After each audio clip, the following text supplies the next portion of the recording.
प्रश्न पहला, पत्थर और चट्टान शब्द किसके प्रतीक है? कवि ने पत्थर और चट्टान शब्दों का प्रयोग उन बाधाओं के लिए किया है जो सृजन के मार्ग में बाधक बन जाती है। इन्हें नष्ट करके तथा तोड़कर ही नवनिर्माण किया जा सकता है।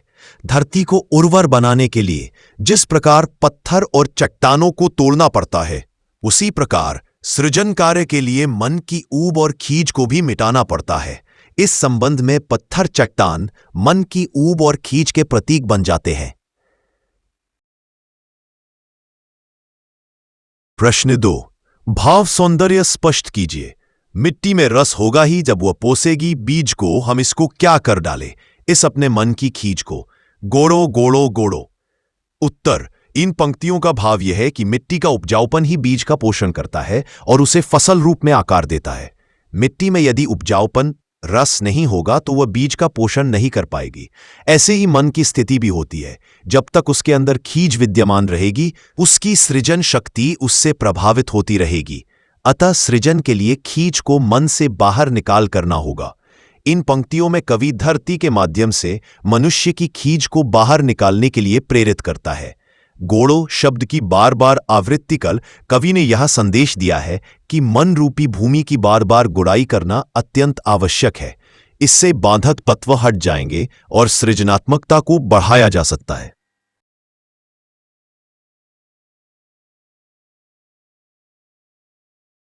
प्रश्न 3, कविता का आरंभ तोड़ो तोड़ो तोड़ो से हुआ है और अंत गोड़ो गोड़ो गोड़ो से। विचार कीजिए कि कवि ने ऐसा क्यों किया।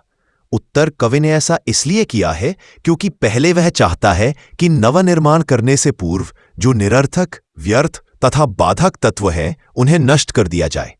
प्रत्येक नवनिर्माण से पूर्व पुराने को तोड़ना ही पड़ता है। कवि के अनुसार मन में भावों और विचारों के पोषण के लिए झुंझलाहट, चिढ़, कुढ़न आदि को निकाल फेंकना आवश्यक है। इसलिए कवि ने कविता के प्रारंभ में तोड़ो तोड़ो तोड़ो शब्दों का प्रयोग किया है। जब तोड़ने का कार्य पूरा हो जाता है तो नवनिर्माण प्रारंभ हो जाता है। मन की खींच और ऊब को तोड़ने के बाद ही उसमें सृजन की प्रक्रिया का आरंभ होगा।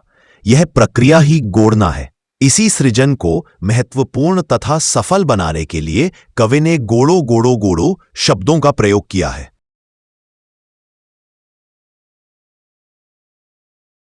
प्रश्न 4, ये झूठे बंधन टूटे तो धरती को हम जाने। यहां पर झूठे बंधनों और धरती को जानने से क्या अभिप्राय है? झूठे बंधन मनुष्य को अपने मार्ग से विचलित करते हैं, उसकी शक्ति को जकड़ देते हैं। जैसे धरती में व्याप्त पत्थर तथा चट्टानें उसे बंजर बना देते हैं, वैसे ही मन में व्याप्त झूठे बंधन उसकी सृजन शक्ति को विकसित नहीं होने देते।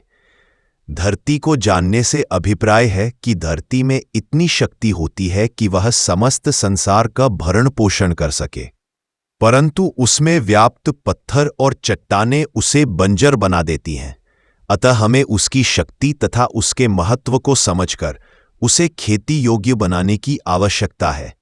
मनुष्य का मन भी इसी धरती के समान है।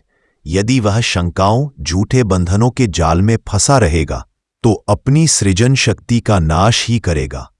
अतः अपने मन का अवलोकन कर उसे अपनी शक्ति को पहचानना चाहिए और सभी प्रकार की बाधाओं को उखाड़ फेंकना चाहिए।